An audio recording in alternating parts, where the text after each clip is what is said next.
Bienvenue à ce nouveau rendez-vous de Washington Forum.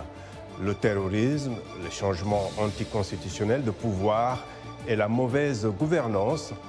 Réunis à Malabo en sommet extraordinaire, l'Union africaine a égrené un chapelet de mots qui minent le continent et qui aggravent les crises politiques et humanitaires.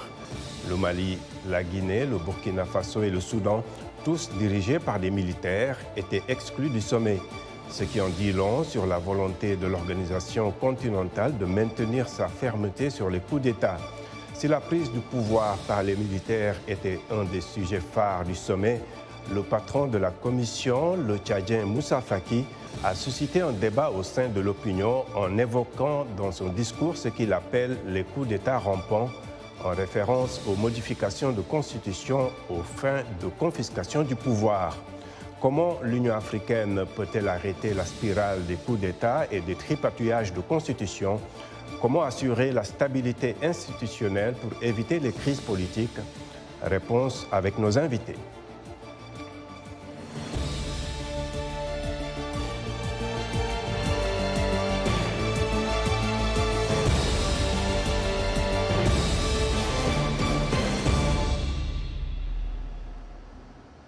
Les dirigeants africains se sont réunis donc le week-end dernier à Malabo et se sont séparés avec plusieurs engagements et des résolutions. L'épineuse question des changements anticonstitutionnels de gouvernement reste évidemment un sujet de préoccupation majeure. Ceci au regard de la multiplication des cas d'entorse à la démocratie observés ces dernières années en Afrique. L'un des plus répandus reste la prise de pouvoir par les armes lorsque la Constitution n'est pas torpillée pour se maintenir au pouvoir. Suivons cet élément de John Lyndon. L'une des entorses à la démocratie en Afrique reste bien entendu les changements anticonstitutionnels de gouvernement. Des changements qualifiés de fléaux récemment par Moussa Faki, président de la Commission de l'Union africaine. Quant aux changements anticonstitutionnels de gouvernement, fléau récent, mais heureusement encore très localisés sur le continent. Ils viennent marquer un recul des processus démocratiques engagés dans de nombreux pays depuis une trentaine d'années. Les délais de transition mis en place au lendemain de ces changements anticonstitutionnels sont devenus des sources de dissensions et parfois de tensions préjudiciables à la stabilité des États concernés et à celle de leur voisinage. Ces dernières années, le phénomène de troisième mandat a ainsi fait surface dans des pays comme la Côte d'Ivoire, où le président Alassane Ouattara, contre vents et marées et avec la bénédiction de la Cour constitutionnelle, s'est offert un troisième mandat à la tête du pays avant d'inviter l'opposition au dialogue. J'invite donc l'ensemble des partis politiques à saisir cette nouvelle opportunité qui s'offre à tous pour aboutir à la décrispation du climat politique par le dialogue. Le dialogue, une formule qui n'a pas fait recette en Guinée, où, là aussi, la question du troisième mandat du président Alpha Condé a été mal digérée, poussant les militaires à s'emparer du pouvoir. De toutes les consultations engagées à tous les niveaux depuis le début de la transition, avec toutes les composantes de la nation, auprès de tous les Guinéens partout où ils se trouvent, il ressort une proposition médiane d'une durée consensuelle de la transition de 39 mois. Le Conseil national de la transition votera finalement pour une durée de 36 mois. Au Mali, après plusieurs mois de grogne populaire, ce sont aussi les armes qui, par 2 fois, ont bouleversé les règles de gouvernance démocratique dans le pays. La CEDEAO intervient et, comme en Guinée, sanctionne. Mais Bamako s'engage pour un retour à l'ordre constitutionnel. Notre engagement pour un retour à l'ordre constitutionnel normal, apaisé et sécurisé n'a jamais failli.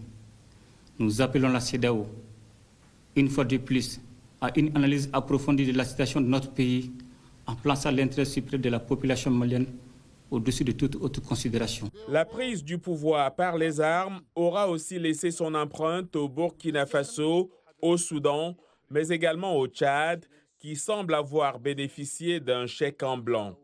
En clôturant leurs assises à Malabo, les dirigeants africains ont réitéré leur engagement à redoubler d'efforts pour remédier au déficit de gouvernance sur le continent.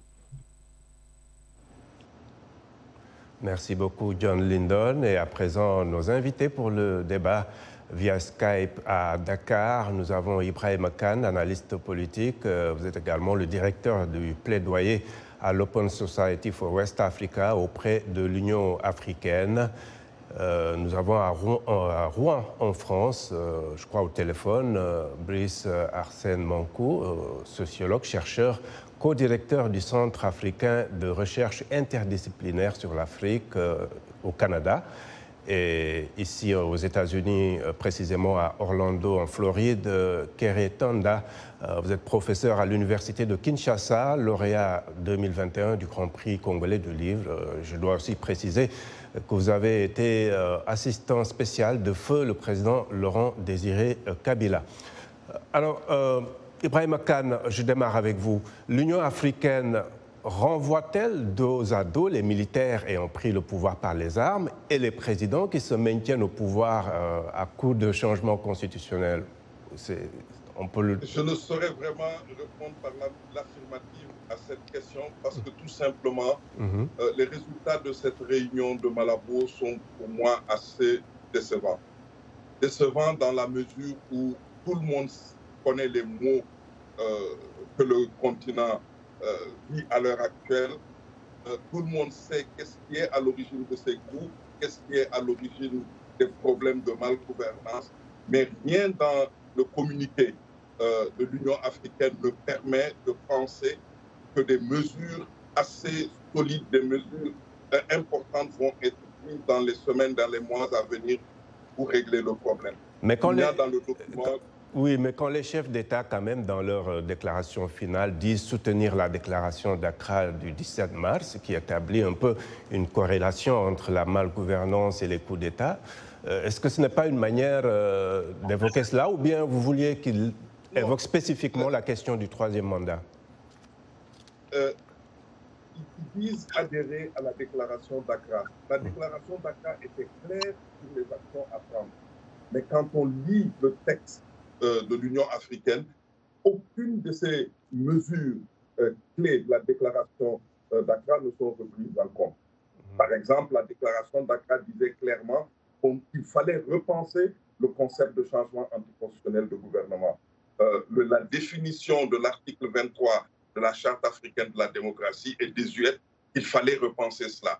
Rien dans la décision ne pense qu'on va dans cette direction-là. Prévenir les changements anticonstitutionnels de gouvernement, c'est mieux que de gérer ces changements anticonstitutionnels de gouvernement. Rien dans le document ne dit clairement ce que l'Union entend faire pour arriver à mieux prévenir les changements anticonstitutionnels de gouvernement. Alors, Brice Mankou, l'Union africaine et les autres institutions régionales sont souvent critiquées pour leurs différences d'approche concernant les changements constitutionnels et les coups d'État. Pensez-vous que Malabo était une occasion manquée, en fait, pour dénoncer ce que certains appellent des coups d'État constitutionnels? Bien, Malabo a été quand même une étape assez décisive dans la mesure où ça posait les bases effectivement de ce qu'on va appeler la gestion de la démocratie en Afrique.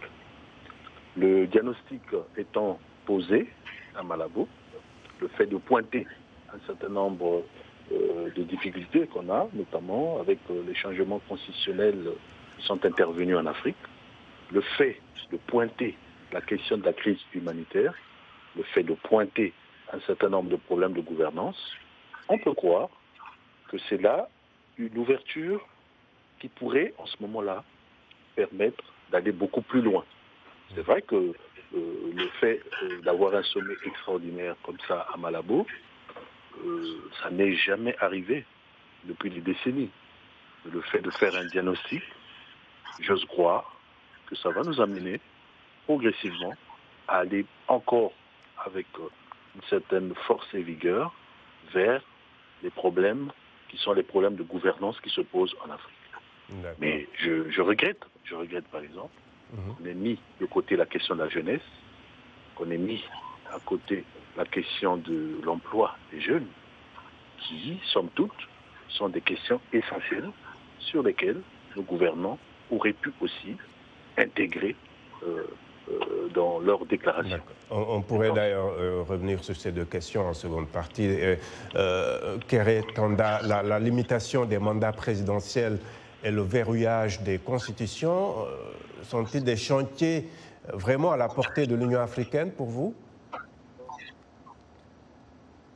Bon, je dois d'abord commencer par dire que quand on parle de pouvoir en Afrique et de réorganisation du pouvoir en Afrique, au niveau des institutions comme l'Union africaine ou les institutions régionales, les communautés régionales, qu'on peut s'attendre de la question africaine. Donc, nous sommes déjà mal en voulant résoudre les problèmes africains à partir des institutions soit régionales, soit sous-régionales, soit tout à fait au niveau de tous les continents. Donc, à mon sens, ce n'est pas au niveau de l'Union africaine ou des communautés économiques régionales qu'on va résoudre les problèmes africains. Les problèmes africains ne peuvent se résoudre qu'au niveau national. Et ceci est très logique, puisque un ensemble ne peut pas être fort quand les éléments qui les constituent sont très faibles. Et c'est ça le cas de l'Afrique. Tant que les États africains ne se seront pas consolidés, on ne pourra pas s'attendre à avoir des communautés, soit africaines, soit régionales, qui soient fortes et qui puissent dicter les comportements des États. Ce n'est pas l'Union africaine qui va donner les orientations à la RDC ou bien au Mali. On le sait.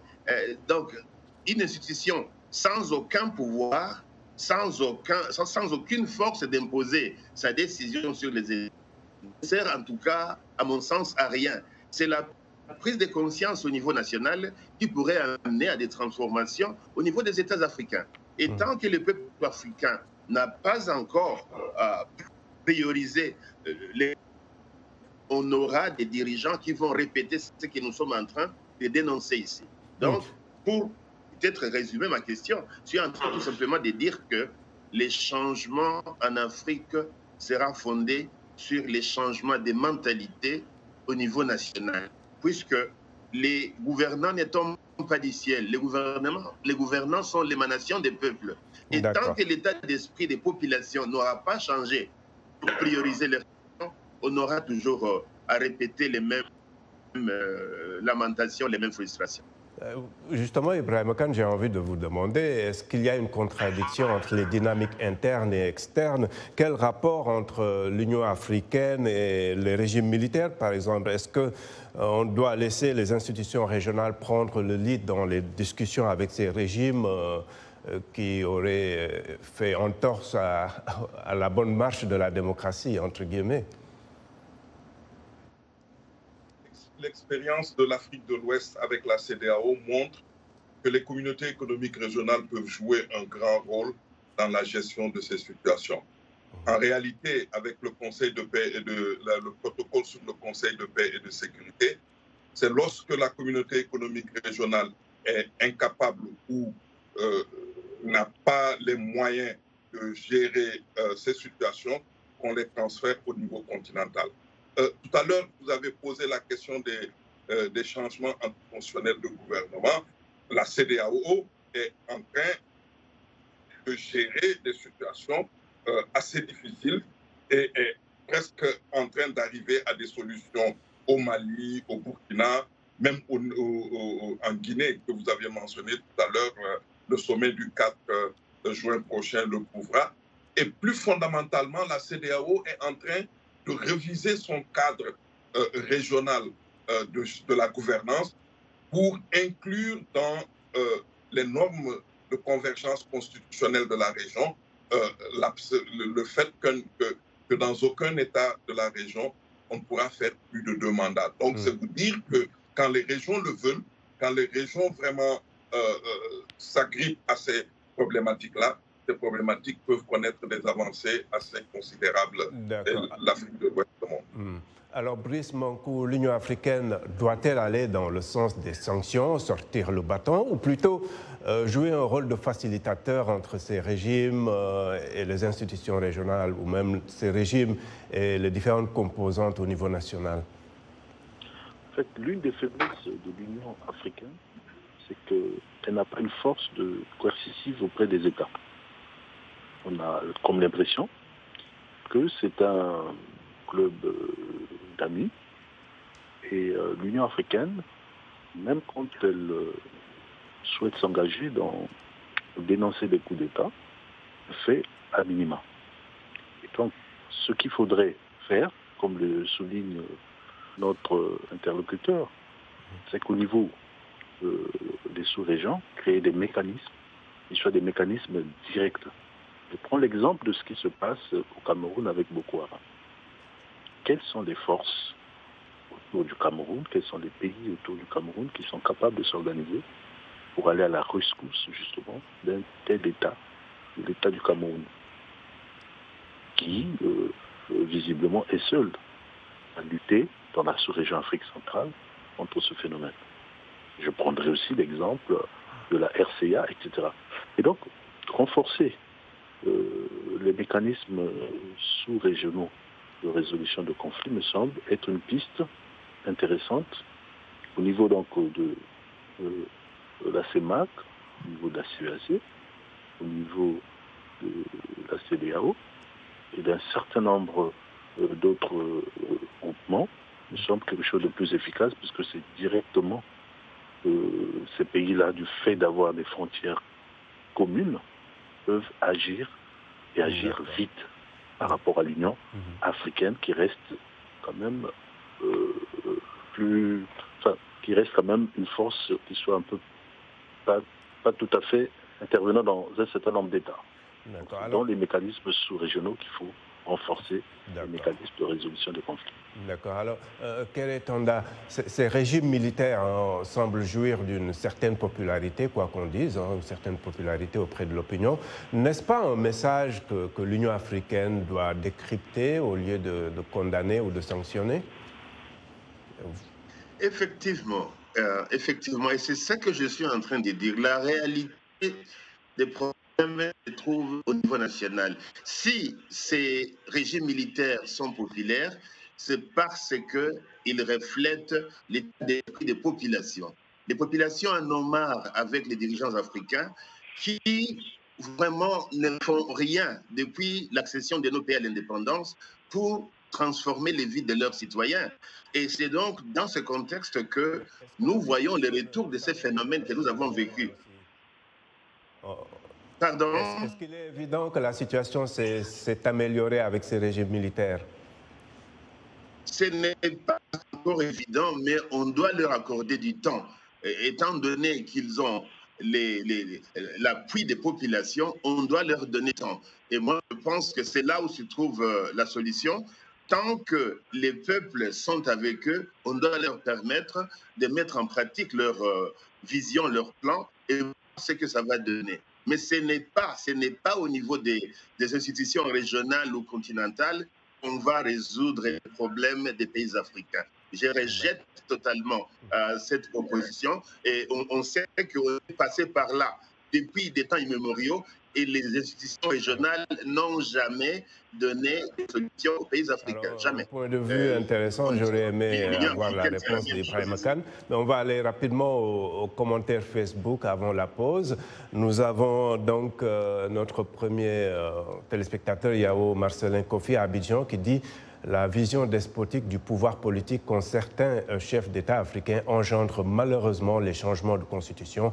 L'Union africaine n'a jamais sanctionné un de ses membres auteur de, entre guillemets, coup d'État constitutionnel. Par contre, l'organisation continentale bande ses muscles quand il s'agit des coups d'État militaires. L'Union africaine devrait veiller au respect de la limitation des mandats présidentiels. Boubacar Koulibaly à Shenyang, c'est en Chine, il dit qu'il va toujours y avoir des coups d'État en Afrique car beaucoup de dirigeants africains n'ont aucune vision objective pour les peuples africains. avec les mots qui minent la gouvernance politique sur le continent, corruption, détournement de fonds, etc. Et puis Meskendal est à Brazzaville, il écrit « En réalité, ce sont les changements de constitution qui ont provoqué des révoltes, puis des coups d'État militaires. Même un hold-up électoral est un coup d'État constitutionnel, peut-être aussi dangereux que celui perpétré par des armes à feu. » Voilà, merci de rester fidèle à VOA Afrique. Washington Forum revient après une courte pause.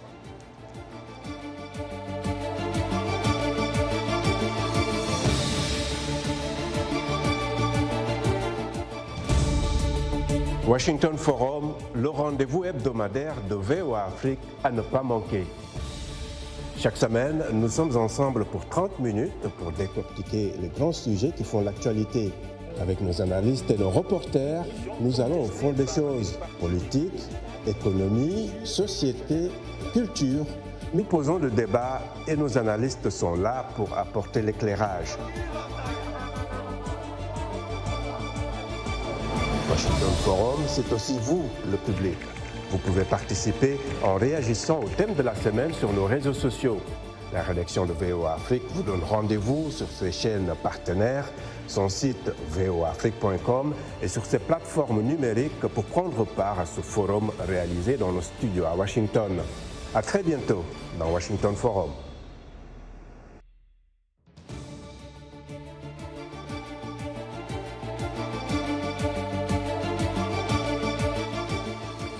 Heureux de vous retrouver pour la seconde partie de Washington Forum. Et je rappelle nos invités. À Dakar, Ibrahim Khan, analyste politique, directeur du plaidoyer à l'OSIWA auprès de l'Union africaine. À Rouen, en France, Brice Arsène Mankou, sociologue, co-directeur du Centre africain de recherche interdisciplinaire de l'Afrique au Canada. Et à Orlando, en Floride, Kéré Tanda, professeur de sciences politiques et administrative à l'université de Kinshasa. Alors, Ibrahim Khan, dans cette quête de stabilité institutionnelle, est-ce qu'il faut que la limitation des mandats soit indispensable? Certains évoquent quand même des démocraties où il n'existe pas de limitation de mandat, comme en Allemagne. Bon, vous savez, la question de la limitation des mandats est liée à la manière dont nos États gèrent les pays. Si vous avez vu depuis les indépendances, il y a des générations d'Africains qui n'ont connu qu'un seul président ou qui n'ont connu dans leur vie qu'une seule personne qui a géré leur vie. Yahya Jammeh vient de quitter le pouvoir, il était au pouvoir pendant 27 ans.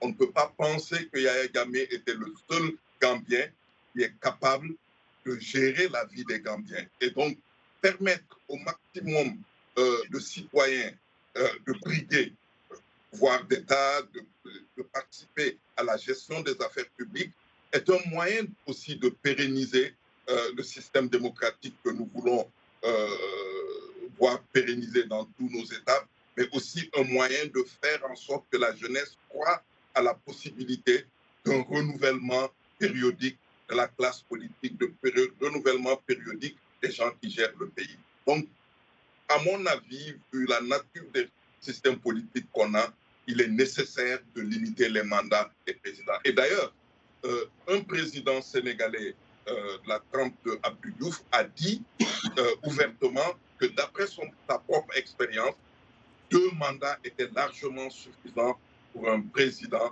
de faire ce qu'il avait à faire pour son pays et de rendre la main aux autres. Et c'est dans ce contexte-là que les États africains les États de l'Afrique de l'Ouest ont pensé qu'il était nécessaire de réviser leur protocole sur la bonne gouvernance et d'introduire une disposition qui limite les mandats à 2 et qui peut nous éviter des crises politiques qu'on connaît de manière régulière dans la région. Alors, Brice Mankou, dans ce débat sur la stabilité et la nécessité d'avoir des institutions fortes, justement, il y a aussi les facteurs socio-économiques, au-delà des tiraillements politiques, l'absence d'opportunités pour les jeunes aussi. Est-ce que ce n'est pas un des plus grands risques pour ces institutions? Nos institutions, à l'image justement des populations, sont d'une instabilité telle que nous devons faire respirer ces institutions. Il est clair qu'un certain nombre de coups d'État en Afrique ont fait porter des militaires au pouvoir. Mais il paraît quand même curieux que dans un certain nombre d'États, ces militaires sont revenus plusieurs fois au pouvoir. Je prendrai le cas du Mali, avec ATT. Je prendrai le cas du Ghana, avec Jerry Rawlings. Et donc là, on se retrouve dans une situation où, à un moment donné aussi, que voulons-nous? Que voulons-nous en Afrique quand on sait très bien qu'à un moment donné, nous faisons appel à ces militaires-là pour venir à la rescousse de la démocratie lorsqu'il y a des problèmes dans un certain nombre d'États. Et donc, si nous savons déjà ce que nous voulons, eh bien, nous devons inscrire sur du marbre, une bonne fois pour toutes, cette question de limitation de mandat. De sorte que ce soit connu et que ce ne soit pas les mêmes et que les jeunes, de plus en plus, prennent des fonctions au sein des institutions politiques de nos États. Que les jeunes s'impliquent davantage. D'accord. Alors, Kéré Tanda, le problème est-il plus la limitation des mandats ou plutôt le fait de vouloir changer les règles du jeu à l'approche d'élections pour rester au pouvoir, comme on le voit dans beaucoup de cas? Bon, moi je pense que les changements de constitution sont réellement à condamner et j'appuie l'idée de pouvoir déterminer la durée des mandats de ceux qui dirigent. Néanmoins, je continue à marteler le point de vue que ce n'est pas au niveau des institutions régionales ou continentales que nous devons recevoir de telles directives, de telles orientations. Ce n'est pas à ce niveau qu'on va résoudre les questions des pays africains. C'est au niveau des États africains d'abord que l'on doit, n'est-ce pas, se pencher et voir comment les États eux-mêmes prennent conscience de la nécessité de se réorganiser, de renforcer leurs institutions afin d'amener aux transformations, au développement de leur pays. Donc ce n'est pas, la question n'est pas au niveau des institutions régionales ou continentales. Je pense que tant que quel devrait être le rôle de ces institutions alors, puisqu'on parle de plus en plus d'intégration? Il faut au moins une certaine norme pour tout le monde, non? Un minimum. Mais nous sommes avec ces institutions depuis plus de 40 ans. Elles sont là. Et vous savez comme moi que jamais les problèmes des pays africains n'ont été résolus par les truchements de ces institutions. Donc, on doit, à mon sens, renforcer les États africains d'abord, avant de s'attendre à une possibilité que les institutions régionales ou continentales puissent jouer leur rôle. Tant qu'il n'y a pas de sanctions au niveau de ces institutions, elles ne servent à rien. Personne ne respecte ces institutions. Les Maliens se moquent carrément de l'ECOWAS. Vous savez ce qui se passe avec les sanctions qui n'amènent les États nulle part. Donc, tant qu'il n'y a pas de renforcement au niveau des États-nations, on ne peut pas s'attendre à une transformation du continent africain. Et les renforcements au niveau des États africains se focalise sur les changements de mentalité, la prise de conscience de la citoyenneté et la détermination de pouvoir aller de l'avant. En tout cas, c'est un débat à suivre, ça c'est sûr. Malheureusement, c'est la fin de ce Washington Forum. Merci à nos invités et à vous qui nous avez suivis à travers nos télépartenaires sur le continent, sur notre site voaafrique.com et sur notre page Facebook. Un grand